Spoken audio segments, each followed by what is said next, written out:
Good morning, Mrs. Green. Oh, good morning, Kate. Now you stay bundled up out there. It's getting chilly outside. Any new reservations? Actually, one cancellation. Ouch. I'm so sorry. That's okay. It's just the beginning of the season. It's going to pick up. Sweetie, you put the decorations up without me. I thought we were going to do that together next weekend. No, we were supposed to do that this weekend. What did I do to deserve the best, most amazing kid ever? I ask myself that all the time. Dozen muffins. Yes, please. Assorted? That'd be great. Coming right up. Stay safe. It's slick out there. Oh my gosh. Is it bad? Oh, yeah. I think it's broken. Are you sure you can't take any time off? Now you're going to cook for me too? This is really too much. Relax, Mom. We do this professionally. Right, Jack? That's right, kid.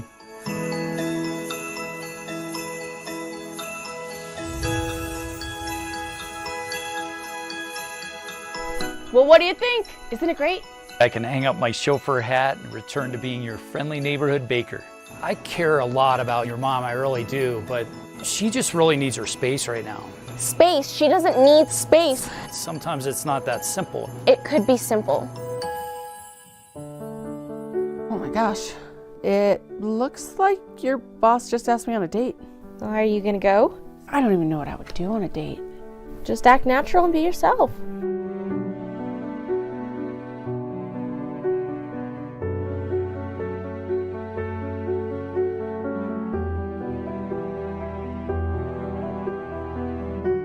I got this card in the mail yesterday. Kate, I didn't write that. Looks like the handwriting of a middle school girl. Emma. Look, if it's a crime for a child to want their mother to be happy, then I'm guilty. How could you do this? Did you at least have a good time? That's not the point. I already know how the story ends. Why do adults have to make things so complicated?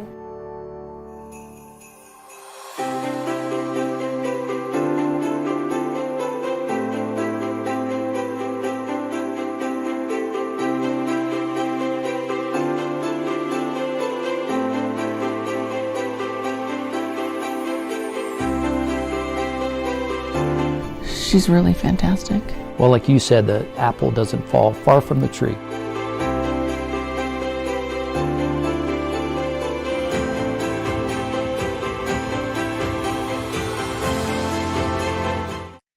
Hello and welcome to MFTV Movie Club Now Playing. I'm Beth and I am one half of the Made for TV Movie Club podcast, where we talk about amazing TV movies from the 70s, 80s, and 90s, and some not so amazing. But here on YouTube, we mix things up with reviews of current movies and TV shows, plus interviews with people currently working in the entertainment industry. Our podcast celebrates the classics of late 20th century TV. But this channel lets us share our love for the modern entertainment world and the people creating in it today. With all that said, let's get into it. So, you're probably wondering, Beth, why are you dressed like Little Red Riding Hood? Well, I'm actually wearing my Christmas cape. I wear this all day long on Christmas Day and Christmas Day evening, much to my family's dismay. They wonder every year why I bother, and I don't get to wear it very often. So I thought I'd get into the Christmas spirit and wear it for you today. So for this episode, as you may have already guessed, we're going to be talking about a Christmas movie. It's called Christmas Cards, and it's now available on Apple TV and Amazon Prime.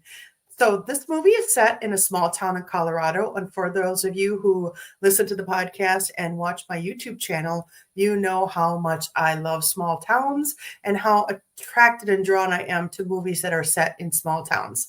I also really love movies that are set in restaurants, and there is a bakery in this one. So of course that gives me double the love for this movie. One of the characters also has my accent. You might notice it if you watch the movie, Mrs. Green. She has sort of a Midwestern versus, I guess, Wisconsin versus Yooper accent, which you may have noticed if you watch the channel or listen to the podcast. So the IMDb synopsis for this is: single mom Kate is contemplating leaving the floundering small town family business behind for the big city life when she finds romance in an unlikely source in her hometown. This movie is written and directed by Elgin Cahill, who has written and directed many, many TV movies that are Christmas movies. One of them I really want to see, called Wish You a Merry Christmas. I'm hoping that one's set in the Midwest, but I will have to watch it to find out. So what is this movie about? Really, it's about a widower and a single mom named Kate. She runs a lodge in this small town in Colorado, and she has the help of an assistant named Carol and her father-in-law, Gerald, or I suppose her former father-in-law because she is a widower, but many people wouldn't make that distinction, so I won't. It's her father-in-law. And Kate has a daughter named Emma. Emma is a middle schooler who works at Jack's Bakery, Higher Grounds, part-time after school. So she goes in to help him out. One thing I noticed that I hadn't noticed when I looked at IMDb before I started recording was how close of a resemblance that Kate and Emma have. So I went back and looked. So Kate is played by Ian Cruz and Emma is played by Iana Cruz. So they are mother and daughter in real life. Jack is played by Scott Aguirre, and Ian and Scott have made at least one movie together prior that was directed by Elgin Cahill. So let's talk about what this movie did right and what I really loved about this movie. One was the panoramic views. It's such a beautiful job of getting these views, overhead views of this town and the river, and there's a small lake behind it as well. And those are just really, really beautiful. And that's how the movie opens, by panning into this small town and showing you what it really looks like. And you can tell it's wintertime because there is snow on the ground, although maybe in a mountain town that's not true. I've never been out west. So, I mean, I've been out west, but never to some mountainous areas. But at any rate, there is snow on the ground, and you see this beautiful, beautiful town. And the other thing I really loved about this film that I thought did really well were that the exterior shots felt very real to me. You know how you watch some movies and you see snow that is clearly fake snow? It's styrofoam or some kind of powdery thing that doesn't look like snow at all. And when it touches the actors, it just sort of sits there or falls off. It doesn't melt or glow or anything like that. It's clearly fake. But the exterior shots felt very real to me, and I'm pretty sure they were really filmed outdoor in wintertime or during a time when there was snow on the ground, because Kate has an accident that renders her unable to get around very well. She breaks her ankle and has to use a cast for several weeks. And so Jack steps in to help her out. And at one point in the movie, Jack comes to pick her up to take her to work, and they're outside, and you can see on the roadway that there is dirt. Like, for those of you who are living in an area where there is snow, you know, when you drive on the road that the roads can get very mucky and sort of brown from the dirt and other things walking around and things like that. So I love that there was actually real dirty snow on the road. It just gave it such a real authentic feel in this movie. And then I also noticed in some of the exterior shots, there's actually footprints in the snow, which means it's real snow. And I love that. I think it's authentic and really, really beautiful. And I don't know why more movies don't actually do that. So one of the other things I really, really loved about the movie was sort of Emma had this real depth of character, almost more so than the other characters. She really dug in, and you could feel her heartfelt feelings right through the character. And I really liked that. I thought that was one of the big strengths of the movie. I thought that Kate, Emma, and Jack all had a lot of chemistry, but particularly Jack and Emma had a really nice chemistry. I mean, the characters got along really well, and they both had a love for a TV show, a fantasy show together that they watched together. So I really liked that. It sort of felt like he was sort of a father figure to her. We also find out later in the movie that Jack also is a widower. So the other thing I loved about this movie is the predictability, which I know sounds super weird because, right, when we maybe go see a movie in a movie theater, we don't want it to be predictable. But when we're watching a Christmas movie on streaming at home, sitting around with a nice warm blanket and some popcorn, you get more of a, I want to know what's going to happen in the end sort of feeling. And I guess you would call it the Hallmark formula. And it's a predictability that we've all come to love and we all really, really want when we watch our Christmas movies. And this movie definitely has it. It also has some of the tension that you need. Kate runs this lodge, which may or may not be doing well financially. She gets a job offer that it would take her across the country. So there's some tension there with Emma and Kate, and there's a lot of stress on Kate for having to make this decision about whether or not to move her daughter across the country and take a job and let the lodge go because it's not doing very well. So really predictable formula, small town feel, there's always that too. So I really, really like that. I also really like the premise of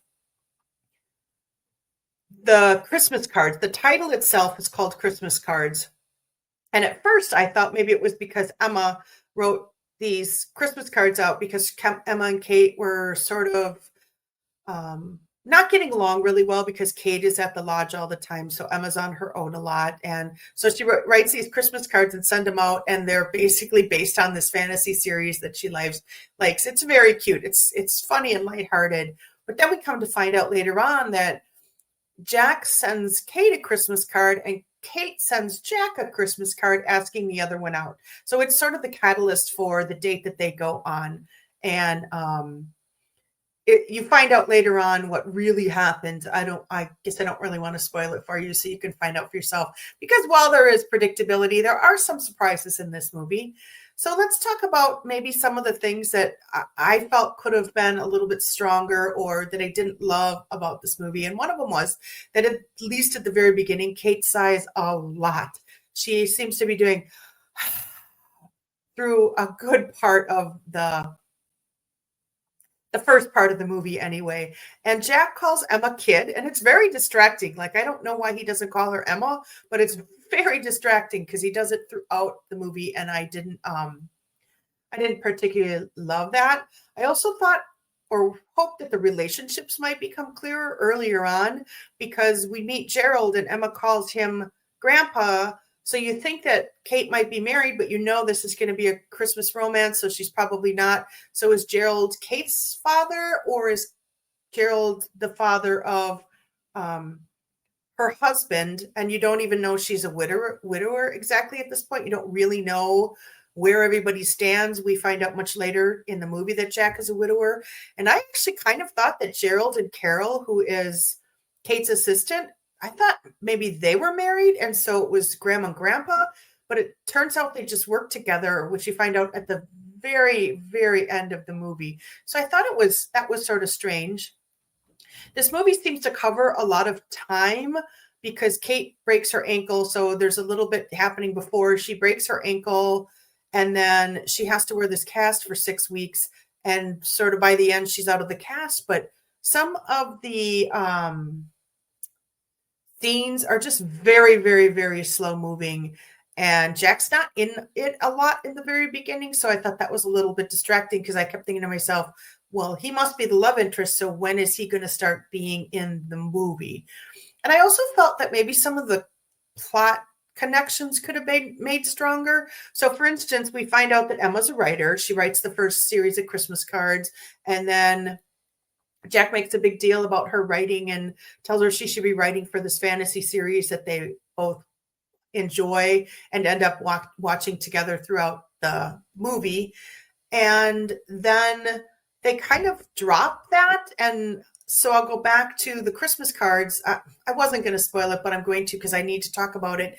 And that is that actually Emma wrote the Christmas cards for each other.